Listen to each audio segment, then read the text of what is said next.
Alright guys, welcome to One Piece Chapter Review 1137. I'm not gonna read the title because I think it works better for the end. I gotta say, it is 3 hours till I go to bed. I still gotta do my Hoyo dailies. I gotta review this chapter and the next one. So I'm going to try and keep myself on topic. So here they are outside a cancel outside of the castle. We see that King Harald actually died 14 years ago, which is a little peculiar, meaning that Harald died 14 years ago. Somewhere between 14 and 8 years ago, that's when Loki was just running around and hadn't been like crucified yet. So we know he at least spent some of that part at sea, and then 6 years ago is when Shanks captured him and became an emperor. We don't know like when the whole Lola thing was, but yeah. Or Lola. Was it Lola or was it Stefan? I get them mixed up. Anyways, they're going around the castle. They're thinking it's huge, and seeing all the skeletons of the people that Loki killed. And we see a mural of King Harald, and we see scars on his forehead where his horns were. You see, ancient giants are a tribe of giants. Well, no ancient giants exist anymore. All of them have died out, basically, just like through the generations. But ancient giant blood exists in many a random giants. Blah blah. Cover stage, cover page. It's just Yamato and Tama sneaking into this building, and there are like some random beast pirate members there. Anyways, yeah, I mentioned some ancient giant blood flows through us, which is shown with horns. So the king was born with horns. His son Loki was born with horns. His other son Iruden was not. And ancient giants are, more powerful and more warlike. So as a peaceful king, he saw them as like a sense of shame, so he ripped them off. I'd also like to note that King Harold looks fucking similar to Kaido. There are many humans we have seen with horns. Kaido comes to mind. The Topi Roppo come to mind. What is it? Onion guy. She. Fuck, what is his name? Thriller Bark. Kage no Mi. Or Oars. Fuck, what is that guy's name?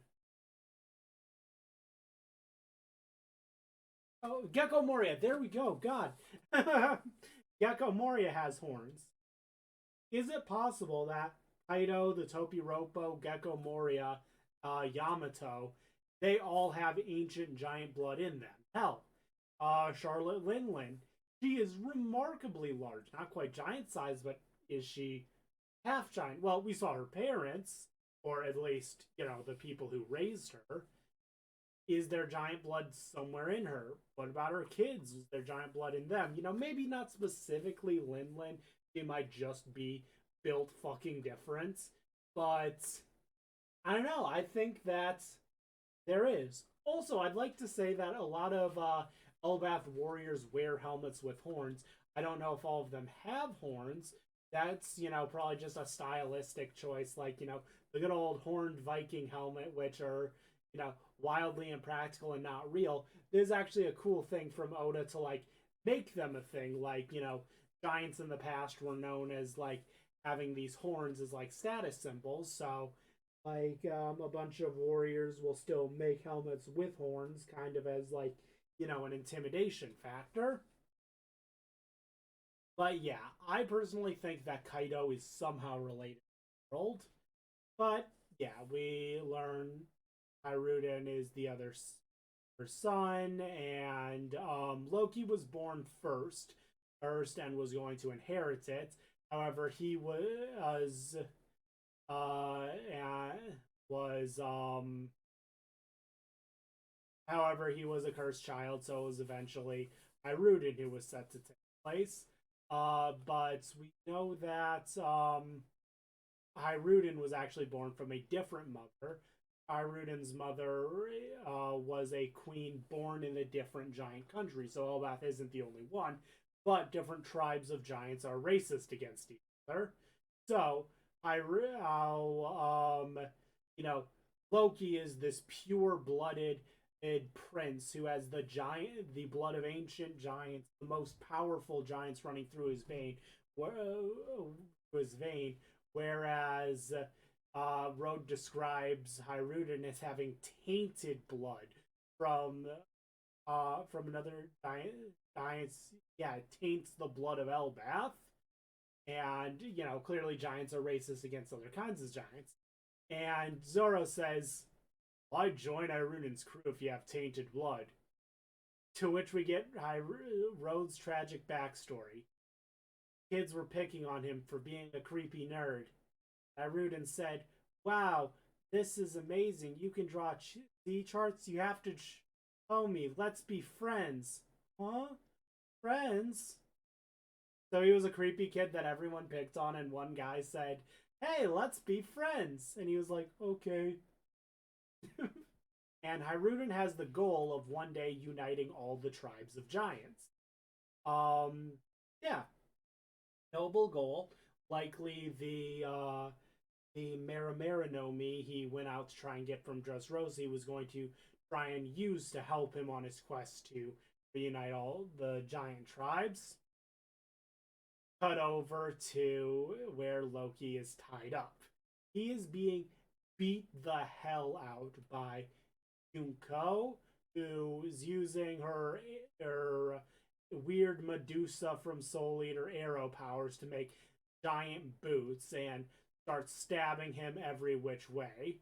There's a little bit of a transparent arrow that goes and attacks him but doesn't do anything, to which he explains that the arrows show the trajectory of the future, however it's unavoidable. She then attacks him in the same way and he's unable to avoid it. I don't know what the fuck this means. It's like if she's predicting, if she's like telegraphing her attacks, doesn't that make it easier for them to be dodged? Like, is it maybe that Loki's seeing it because he has like some future sight hockey? Like, what's going on here? I'm not exactly sure. I'd like to see her fight someone who isn't chained up so we can get a better idea. But yeah, he's beat the hell out of all of the animals are killed, and she asks if he's ready to be a God's Knight. He starts laughing, and it's clear it's no. So, the God's Knight who looks like Shanks disrobes. But takes off his cloak. He is still fully clothed, mind you. We see his face without skull. We see he has both arms. He says that it's time to contact Marie Joie and see what to do next. As we see his title card, Captain of the Gods Knights, World Noble, Vigarland Shamrock, next to God's Knight Gyunko with the arrow fruits, and saying the world government will dominate the warriors of Elbath. So, couple of all of the Shanks has an Evil Brothers series, they're right. Shanks and Shamrock here were both. Oh yeah, which let me read the title now that you know his name is Vigarland Shamrock. Shamrock takes the stage. So we know that Shanks was found in a treasure chest on God Valley. We know that Garling was on God Valley. So likely Garling brought both of his sons, Shamrock and Shanks, to God Valley. An incident happened, and Shanks was left on the island and in a was a baby and in a treasure chest. As Roger took this treasure chest, found Shanks, and started raising him. Now, I also want to say that that Shamrock here is described as a world noble, but Yunko is not. So, when the Gods Knights were first introduced, the general perception from the fandom was that they were all celestial dragons. However, there has been some doubt in that, as Yunko was not referred to as a celestial dragon, and actually, now that we think about it, neither was Darling, and neither were introduced as celestial dragons. So, are they? And that's something that Grand Line Reviews has been pushing, and especially because we don't have definitively that there is a Fee Garland family in the Celestial Dragons right now. Here's my interpretation. I believe that if you are the son of two or daughter, if you are the child of two world nobles, you are considered a world noble. However, if you are the child of only one, you aren't. Let's look at Bonnie, for instance. Celestial Dragon, kidnapped Gine, impregnated her, and then she gave birth to Bonnie. Bonnie has Celestial Dragon blood in her veins, but you'd be pressed to call her a Celestial Dragon. Like, she's clearly not treated like one. So the idea is that if she, stayed in Marie Joie, what would likely happen is that she's basically told, hey, if you want to stay in Marie Joie, as soon as your celestial dragon dad wants, you're going to be kicked out. But if you want to stay in Marie Joie for your life, you're able to earn that right, however, only under a certain circumstance. That being, you become enlisted in the Holy Knights. If you are a member of the Holy Knights, then you'll get some quasi authority, but yeah, you'll get some quasi authority and actually be allowed to live at but yeah, let's see, what are we also know that there are royal guards in One Piece for the Celestial Dragons. Where are they? Yeah, the royal guards. I don't think they have a specific name. I think they're just called Holy Knights.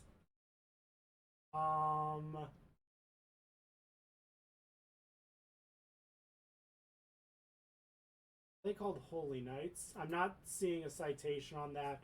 One Piece Wiki is not very helpful for me at this current moment. But those chess piece kind of looking guards that are part of the world government. I think that potentially that is the royal guards are the lowest rung of the ladder. Oh yeah, if you're part celestial dragon, you can still stay at Marie Joie, but you're a royal guard. And but if you work hard enough, you can become one of the royal guard commanders, being a God's Knight. And maybe it's something like, to be a God's Knight, you need to have at least 50% royal celestial dragon blood. So if you're a 16th celestial dragon, sure, you can be a royal knight, but you can never be a God's Knight. Though they are seemingly offering Loki a position, so maybe as some sort of world noble. So it's maybe that you don't even need to be any world noble to be a God's Knight, but I'm thinking Yuko right here is half Celestial Dragon, whereas Shamrock, as he is introduced as a Celestial Dragon, is full Celestial Dragon. Additionally, this confirms that he is, he is the son of Figerland Garling, and because he is likely Shanks' twin, that does confirm that he is that Shanks is Garling's son. We also know that Garling was the supreme captain, whereas he's only the captain. I'm not sure what the distinction is. Is it like he is a captain, like, captain of the first division of the Gods Knights, and there's like three other captains, and each of them oversee three Gods Knights or something like that, and then the Supreme Captain oversees them all. It's a little surprising that, like, some people when they were first reading it thought, oh, so he was probably just a normal God's Knight, and when his dad became a Gorosei, he became the captain. No, his father was a supreme captain, and he's just a captain. What's the difference? We don't know. But yeah. Also, there was the SBS where we saw the gender bent versions of the supernovas, and we saw that Bonnie looked similar to Shanks. We know that Bonnie's father is a celestial dragon. I am fairly certain that her father is either Garling, but more likely Shamrock here. So yeah, this is probably the piece of shit that did probably unspeakable things to Ginny, which, remember, Bonnie and Bonnie and Kuma are on the island. There is a very likely chance that should should Shamrock be Bonnie's father, or there will be like a Shamrock Bonnie fight or something, or like just the confirmation I am your father, which, oh boy, I am looking forward to that. But yeah, that is it for this chapter, and this was a hype chapter that shook the internets. But the next one is more so. And I'm going to just drink a little bit of water. Be right back. See you guys then.